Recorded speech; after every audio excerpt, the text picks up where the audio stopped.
मी असं रोडवर पडलेलं पाहून तर पिझ्झा डिलिव्हरीसाठी आलेले काका भयंकर घाबरले. आता मी खरंच बाईक वरून पडलो होतो की तिथं दुसरी काहीतरी मळण चालू होती, ती व्हिडिओ मध्ये पुढे सांगतोच. तर झालं असं मित्रांनो, खूप अवघड झाले. पहिले तर कॉलेज जवळ राहिलो होतो, पण आता कॉलेज पासून स्टुडिओ बराच म्हणजे काय खूपच लांब आहे. नेमकं जेव्हा निघायला उशीर होते का नाही त्या दिवशी मात्र सिग्नल वर सिग्नल लागतात भाई. आणि जर आपण 2-4 मिनिट इकडे तिकडे झालं का नाही, ट्रेन डोळ्यासमोर निघून जाते आणि बसावं लागते दुसऱ्या ट्रेनची वाट बघत. हे कॉलेजला जायचं यायचं मला तर युद्ध लढल्यासारखंच वाटायला लागले. बरं ही आपली लोकल ट्रेन आहे म्हणून एवढ्या दुरून येऊन जाऊन होते, नाहीतर कशाचं काय झालं असतं बाबा. सकाळ सकाळी एवढा प्रवास करून कात्रज वरून आकुर्डीला पोहोचलो बाई कॉलेजसाठी. बाकीचे पोरं बॅग नोटबुक लॅपटॉप ठेवायला घेऊन येतात, पण आपल्या बॅगेत तर स्वेटर टोपी भरलेली असते. आयला एवढ्या दुरून कॉलेज करायला आलो, पण पहिलेच लेक्चर ऑफ होतं. मग काय बसलो ग्राउंड वरती ऊन खात.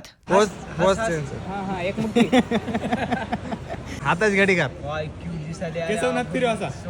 आयला सगळे पोरं एका ठिकाणी आले का नाही, ग्राउंड वरतीच कॉलेज भरते बाबा.